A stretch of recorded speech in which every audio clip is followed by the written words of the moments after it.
Bueno, pues vamos a empezar.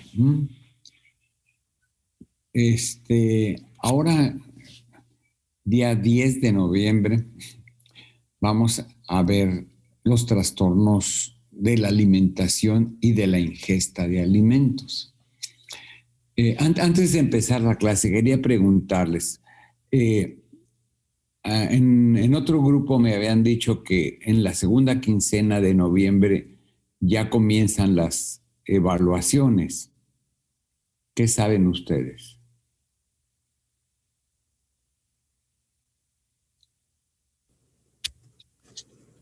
En el calendario viene que son la 1 de diciembre, doctor.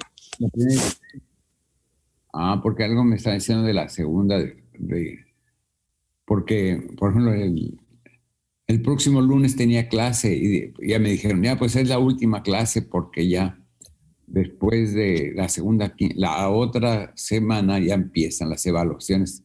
O sería la última semana de noviembre, no sé.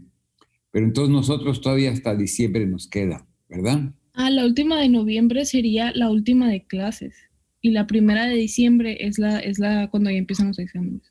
Bueno, ok. Bueno, vamos a ver los trastornos de conducta alimentaria y la ingesta de alimentos, ¿no?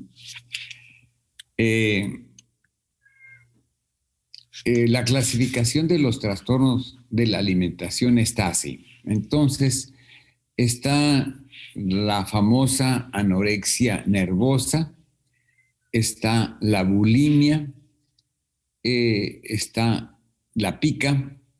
Hay un trastorno que se llama trastorno de rumiación, otro trastorno de evitación o restricción de la ingesta de alimentos y este es nuevo que se incluyó dentro de este grupo, que es el trastorno de atracón, ¿no? La pica, vamos a hablar de la pica, ¿no? Es la ingesta persistente de sustancias no nutritivas y no alimentarias durante un periodo mínimo de un mes, ¿no? La ingesta de sustancias no nutritivas y no alimentarias es que es inapropiada al grado de desarrollo del individuo, ¿no? O sea, una persona que es normal, eso puede presentarse en personas con un retraso mental, todo se puede presentar, que empiezan a comer cosas que no deben de ser, ¿no? Entonces, el comportamiento alimentario no forma parte de la práctica cultural aceptada socialmente normativa. O sea, como hay grupos que van a comer cosas raras, ¿no? Hay culturas, y en otros no es parte de la normalidad, ¿no? Y, y este comportamiento alimentario se produce en el contexto muchas veces de discapacidad intelectual, trastornos del espectro autista o de la esquizofrenia, ¿no? No, para hacer el diagnóstico no tiene que estar dentro de este grupo de personas, ¿no?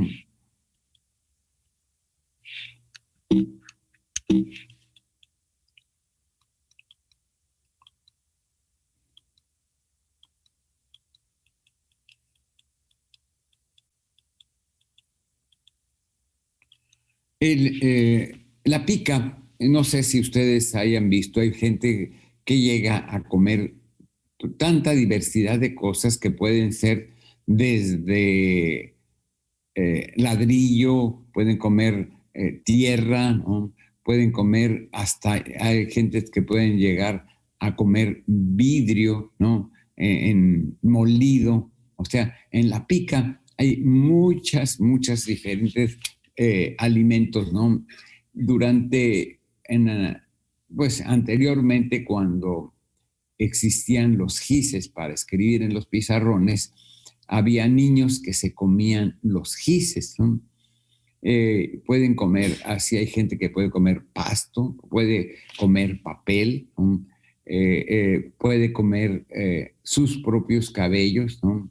Entonces, tienen dos trastornos que pueden, el de la tricotiromanía, o sea, jalarse los cabellos y, y comerse sus propios cabellos. Ahí en el Hospital General han llegado personas que tienen una oclusión intestinal porque las personas ingirieron sus propios cabellos y se hace una bola y hay una obstrucción intestinal. Entonces, es un trastorno y que debe de ser atendido por la psiquiatría, ¿no? El otro trastorno es el trastorno de rumiación. Son niños que casi siempre se presenta en niños, ¿no? Es una regurgitación repetida de alimentos durante un periodo mínimo de un mes, ¿no? Los alimentos se pueden volver a masticar, se sacan de la boca y se pueden volver a masticar o a tragar o se escupe, ¿no? Así como les estaba platicando, la regurgitación repetida no debe de ser atribuido a una afección gastrointestinal asociada, ¿no? Por ejemplo, que la persona tuviera reflujo gastroesofágico o una estenosis pilórica, que eso fuera lo que impidiera que la persona comiera, sino en estas personas, así como en un acto mecánico, automático, regresan su alimento a la boca, lo vuelven a tragar y así como lo pueden hacer las vacas, los rumiantes, ¿no? También este problema puede hablar de situaciones de mucha ansiedad en las personas que están presentando este tipo de problema, ¿no? Es muy importante porque durante la anorexia nervosa se puede presentar este tipo de situación, ¿no? La persona no acepta los alimentos, entonces puede sacarse los alimentos. O la bulimia, ¿no? Que es personas eh, que vomitan, ¿no? Y esto no es parte de ese problema, ¿no? Sino es exclusivamente la rumiación, ¿no?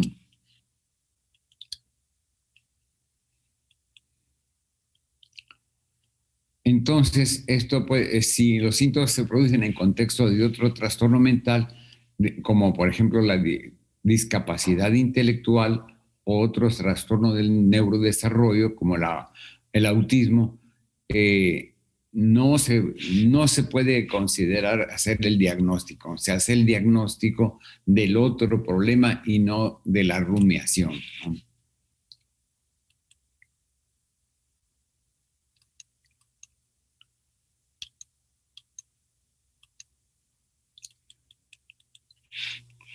¿Qué está pasando? Este otro trastorno es el trastorno de restricción o evitación de la ingesta de alimentos, ¿no? Muchas veces va acompañado de pérdida de peso significativo o fracaso para alcanzar el aumento de peso de los niños, ¿no? Puede ir acompañado de una deficiencia nutritiva significativa y se va a necesitar suplementos alimenticios y este tipo de forma de alimentación interfiere importante con el funcionamiento psicosocial. Este trastorno de evitación o restricción de la ingesta de alimentos en ocasiones es muy significativo en algunos niños, ¿no? En algunos niños es significativo que eviten, por ejemplo, hay niños que no les gustan las verduras y no pueden comer verduras o nada más tienen un solo alimento, es un solo alimento, pues van a comer, por ejemplo, puras pizzas, ¿no? Y no quieren comer ningún otro alimento y que puede llevar a los niños a este tipo de situaciones, ¿no?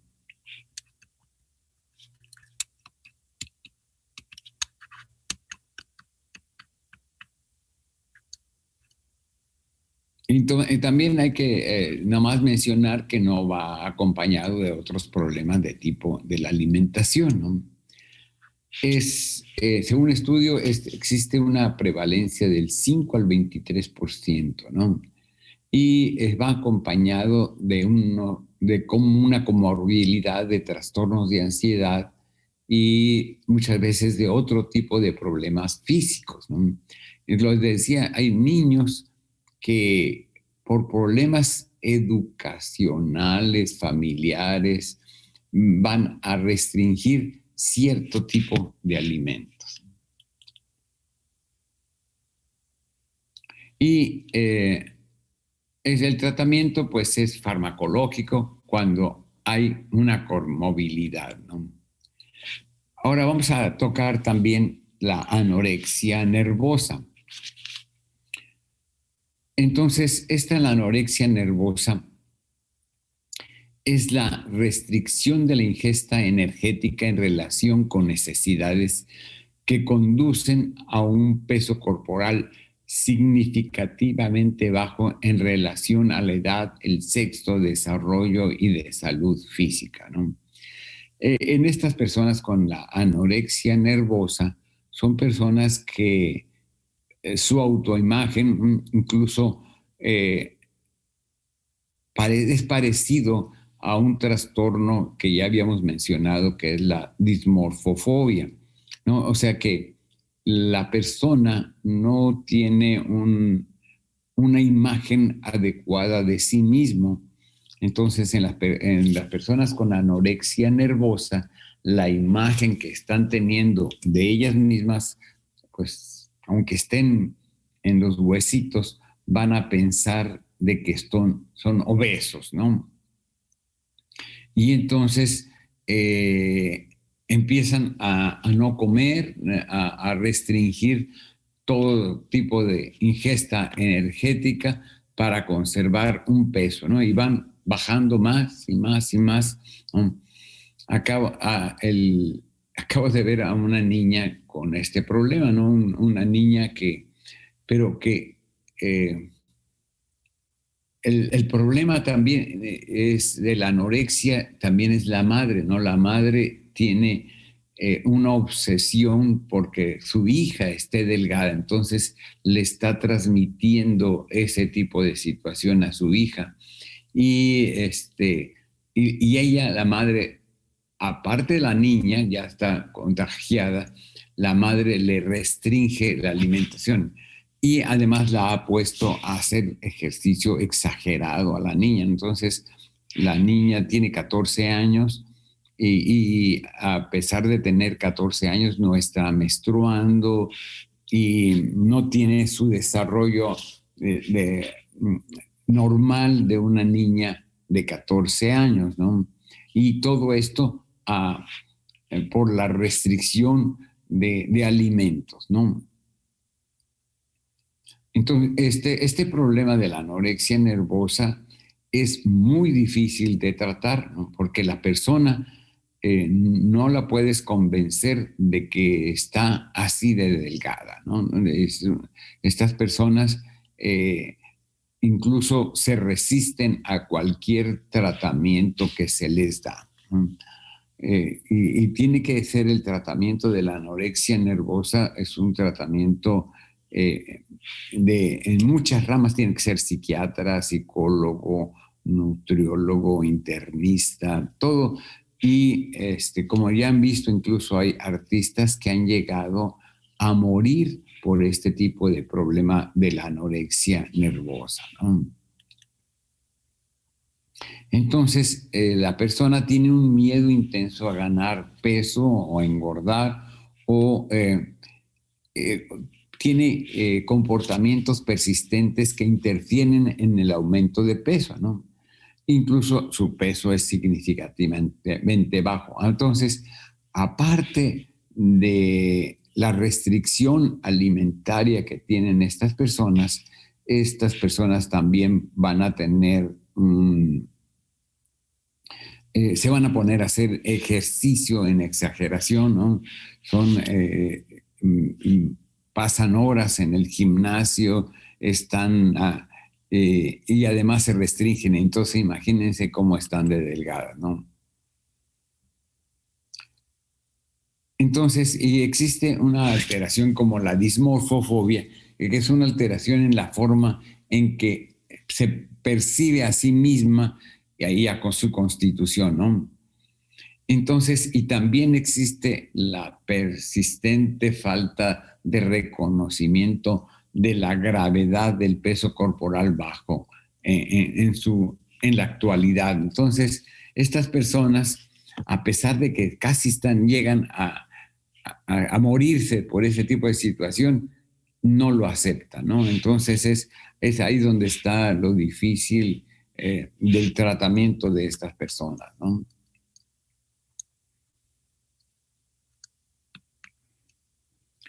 Hay el tipo de anorexia nervosa que se llama tipo restrictivo. Este tipo restrictivo está principalmente por la restricción, ¿no?, de alimentos, ¿no?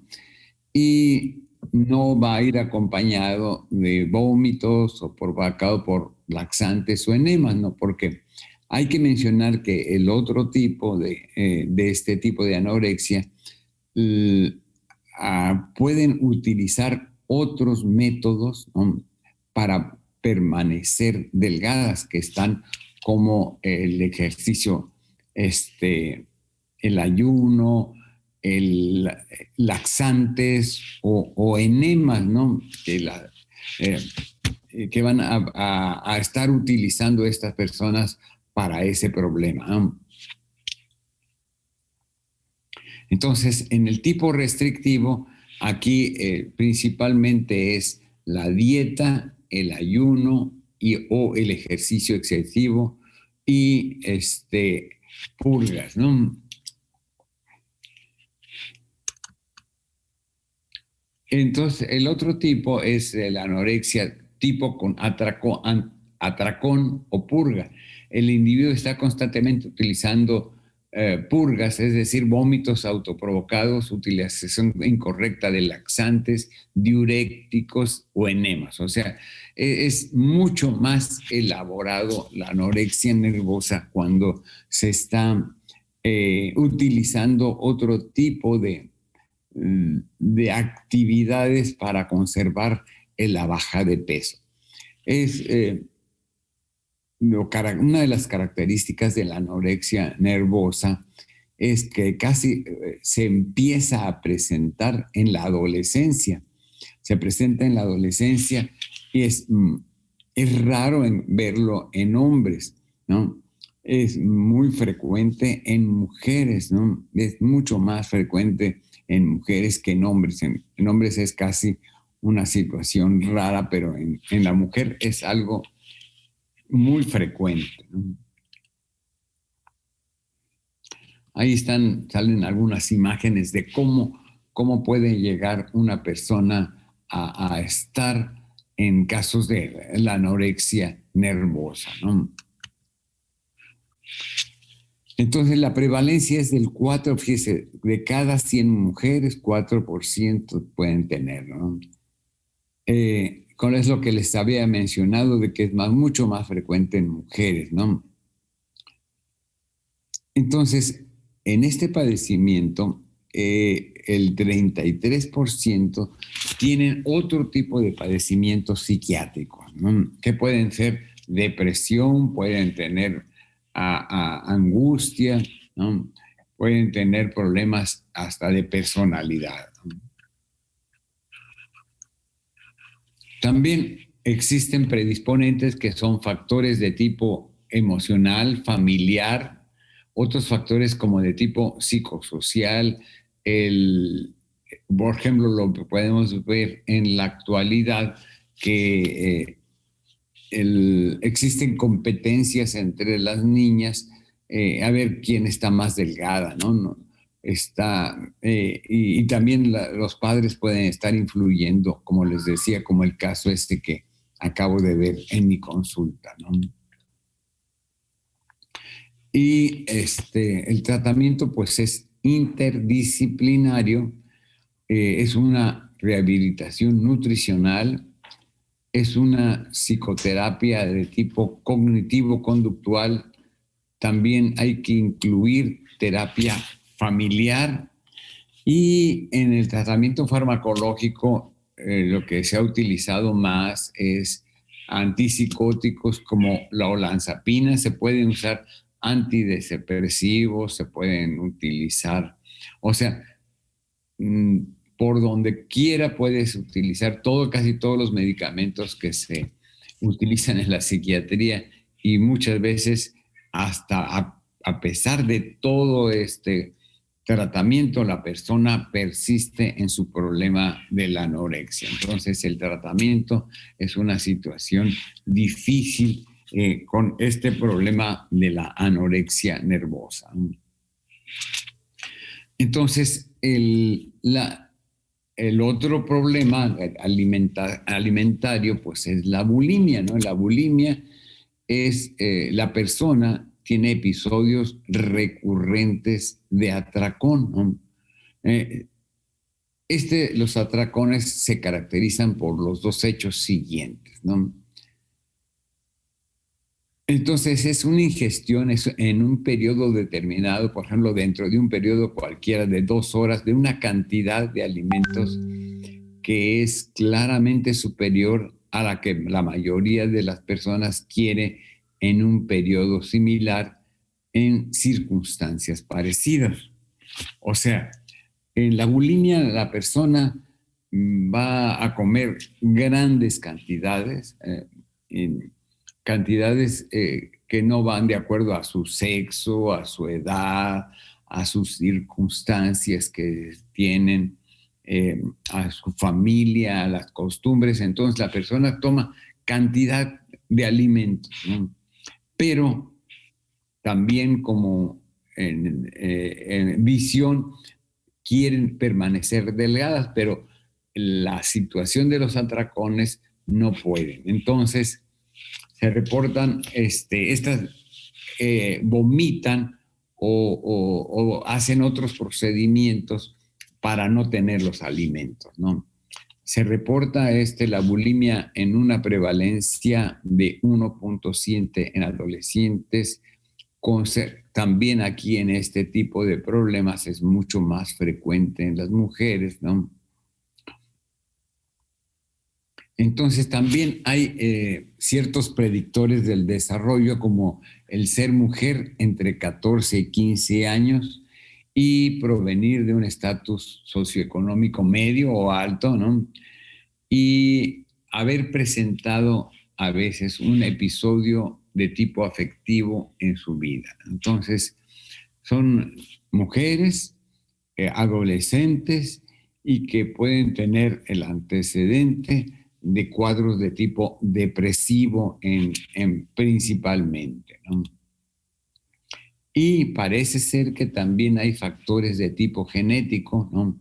Y factores hormonales y fisiológicos como obesidad infantil, y haber tenido dificultades alimentarias en la infancia, dificultades como lo que decíamos, que tenían restricciones a ciertos alimentos durante la infancia, ¿no? Son niños que ya en su infancia, en los años previos a tener este tipo de problema de la bulimia, ya tenían ya algunos problemas.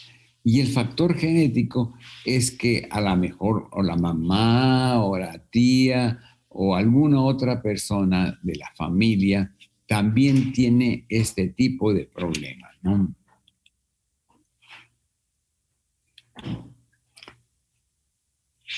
Entonces es una sensación de falta de control sobre lo que se ingiere durante el episodio, por ejemplo, la sensación de que no se puede dejar de comer o controlar lo que se ingiere o la cantidad de lo que se ingiere. Entonces, lo que les estaba platicando de los atracones que pueden tener estas personas, ¿no? Entonces, no pueden dejar de comer, pero quieren permanecer delgadas, ¿no? Entonces, la manera que tienen para evitar ese impulso que tienen muy grande de vomitar, de comer, lo hacen vomitando. Entonces también tienen comportamientos compensatorios inapropiados recurrentes para evitar el aumento de peso, como es el vómito autoprovocado, el uso incorrecto de laxantes, diuréticos u otros medicamentos, el ayuno o también el ejercicio excesivo, ¿no? Pero casi siempre va acompañado de vómito, pero es atracón, vómito autoprovocado, otros métodos, ¿no? Como laxantes, diuréticos, ¿no? El ayuno o el ejercicio excesivo, ¿no? Este tipo de problemas, por ejemplo, el vómito autoprovocado, existen problemas en la dentición, ¿no? Es la acidez de tan frecuentemente están vomitando, van a provocar lesiones en la boca y en los dientes por este tipo de situación, ¿no?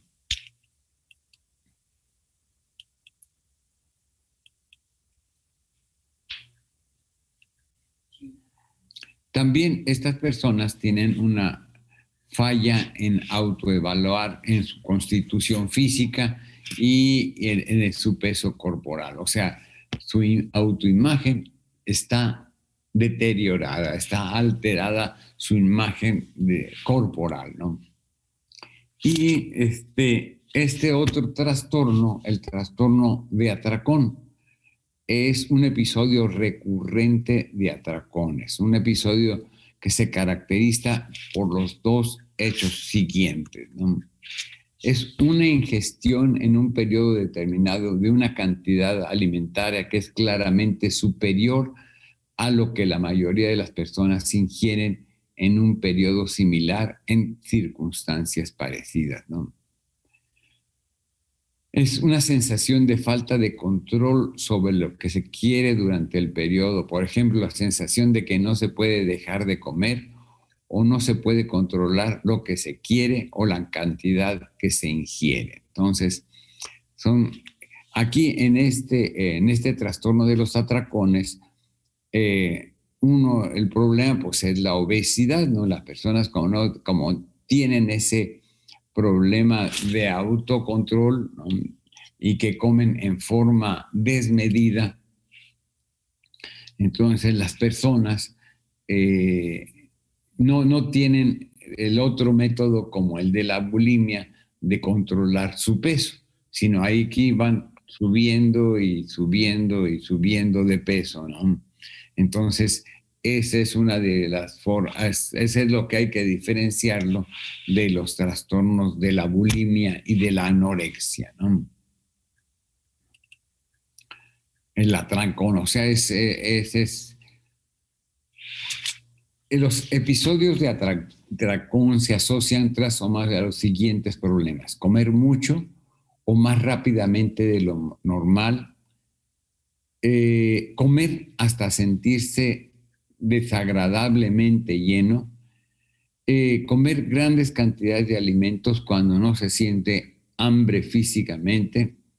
Y también ese es uno de los puntos, es el sentirse como una especie de culpa después de haber comido en esa exageración. Pero a pesar de ese sentimiento de disgusto, de culpa, de tristeza, avergonzado consigo mismo, la persona vuelve otra vez a comer, ¿no?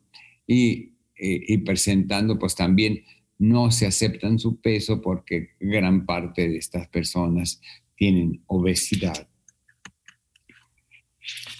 La prevalencia de este problema del atracón es del 1.6%, ¿no? Y como les estaba mencionando, existe una alta comorbilidad con el sobrepeso y las condiciones secundarias a la obesidad, ¿no? Puede haber también en estas personas que tienen atracones trastornos menstruales, ovario poliquístico, y desde el punto de vista psiquiátrico pueden tener también trastorno de la ansiedad. Entonces, ven cómo la mayor parte de los problemas de alimentación están asociados con problemas de tipo psiquiátrico, ¿no? Existe, es el aparato digestivo, ¿no? Incluso yo creo que ya lo han oído mencionar que el aparato digestivo está lleno de neuronas y las neuronas dicen que el intestino tiene la misma cantidad de neuronas que puede tener un cerebro de un gato, ¿no?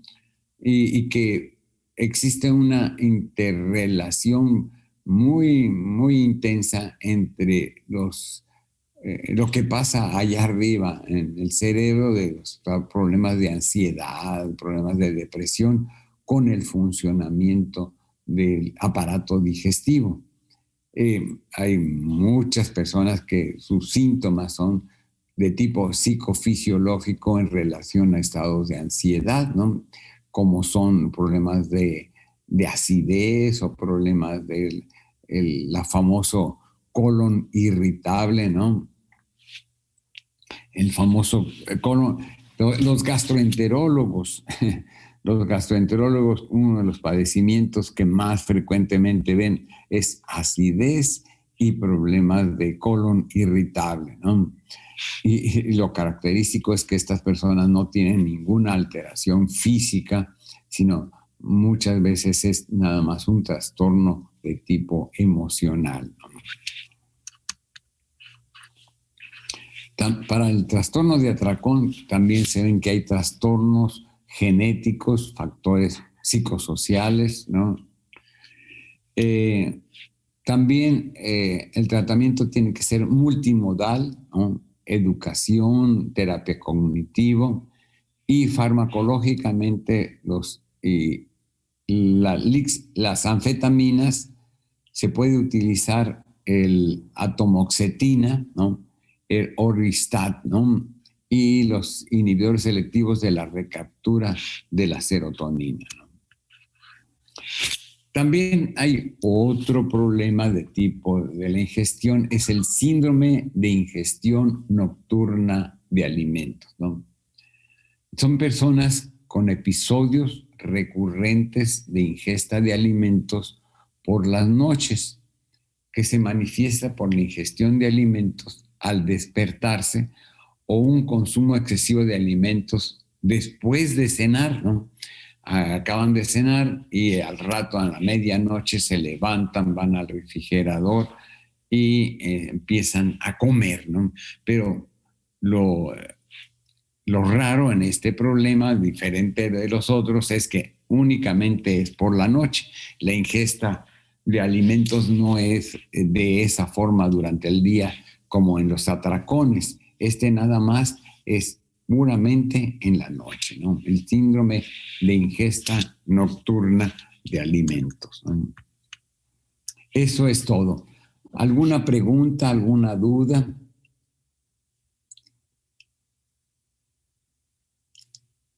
¿No tienen ninguna duda con respecto a esto? Pues no, doctor, por ahora no. Yo tengo una. A ver, dime. Se va a cerrar. Si quieren, abrimos otra llamada. Ok. Si Sí. quieres, ¿cómo no? ¿Ya se va a acabar esta? Sí. Ah, bueno. Entonces, ahorita con el mismo número. Sí, el mismo. Ah, bueno, ok.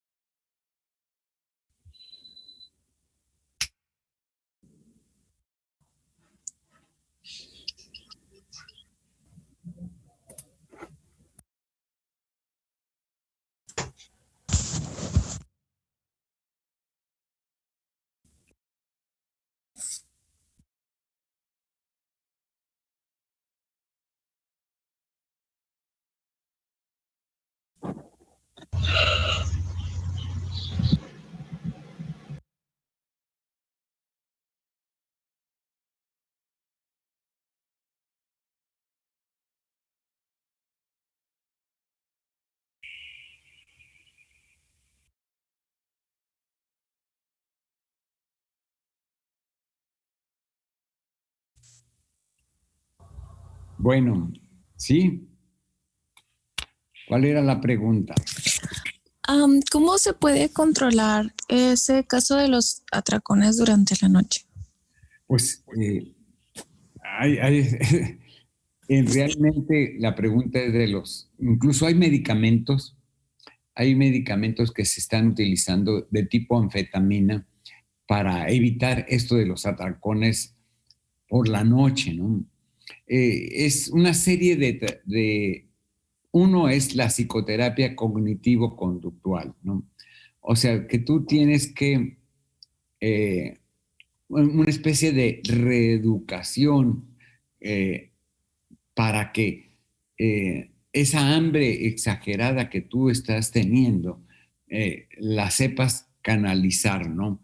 Porque muchas veces va acompañado, como le estaba diciendo, de mucha ansiedad. O sea, incluso había un maestro mío que decía que de niño, a los niños, cuando los niños lloraban, lo primero, una forma de tranquilizar al niño era darle de mamar, ¿no? Le daban la botella o le daban alimentación a mamar, ¿no? La leche de su mamá. Entonces queda grabado en el cerebro que una forma de controlar la ansiedad es comiendo. Entonces, muchas gentes cuando tienen ansiedad, uno de los síntomas de la ansiedad es la sensación de hambre. Y esa ingesta nocturna muchas veces va asociado con mucha ansiedad y por eso. Entonces, tú me preguntas, ¿cómo controlarlo? ¿No? Se dan anorexigénicos, ¿no? También se ha estado utilizando, incluso hace poco salió un tratamiento para la atrancón, pero ahorita no me acuerdo del nombre del medicamento, ¿no? Porque realmente muy pocos siguen el tratamiento, ¿no? Entonces, yo les diría algo, hay que dar problemas que disminuyen la ansiedad, hay que dar medicamentos que disminuyen la ansiedad, hay que dar inhibidores selectivos de la recaptura de la serotonina y muchas veces utilizar anorexigénicos, ¿no? Eso sería la forma de controlar este problema de los atracones, ¿no? ¿Alguna otra pregunta?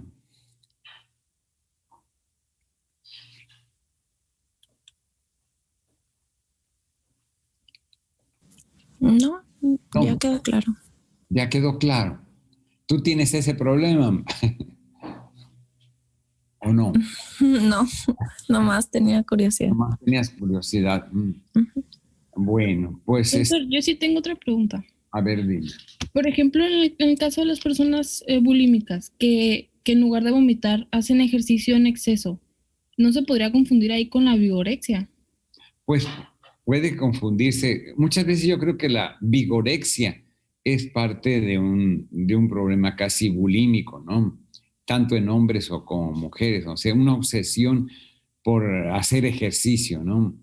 Por otro lado, el ejercicio es adictivo, ¿no? Es adictivo por sí mismo el ejercicio, entonces estas personas hacen ejercicio ya como parte de una adicción y ya te metes en eso. Y después va asociado con el miedo a engordar y también está una situación de tipo de autoimagen, ¿no? Porque los que tienen la vigorexia, ¿no? Puede estar parecido a los problemas del juego patológico, ¿no? Son trastornos muchas veces del impulso, ¿no? Son personas que no pueden controlarse a sí mismas y el ejercicio se convierte como una especie de adicción, ¿no? Entonces son adictos y no pueden dejar de hacer ejercicio, ¿no? La vigorexia, ¿no? De ir al gimnasio y meterse al CrossFit y todo eso, ¿no? Yo me ¿Se puedo tratan igual? mande. ¿Se tratan igual? Pues ¿O hay diferencias? si tiene, mira, en ese tipo de problemas, si tiene, le va a ocasionar problemas de tipo social, pues no sé si al tratarlo, pero si está mejorando su salud y está muy bien físicamente, no le está causando ningún problema en su trabajo, en su familia, en sí mismo, entonces no hay por qué tratarlo, este tipo de problemas, ¿no? Entonces, si es una adicción positiva, pues ¿para qué? ¿Para qué la vas a tratar, no? Ok, gracias. Bueno, tú tienes vigorexia, ahora es lo más de fama. Ya no hay nadie, no hay un estudiante de medicina que no esté en el gimnasio, ¿no? Bueno, nos estamos viendo, ¿eh? Gracias, doctor. Hasta Que mañana. te vaya muy bien. Hasta luego. Gracias. Bye.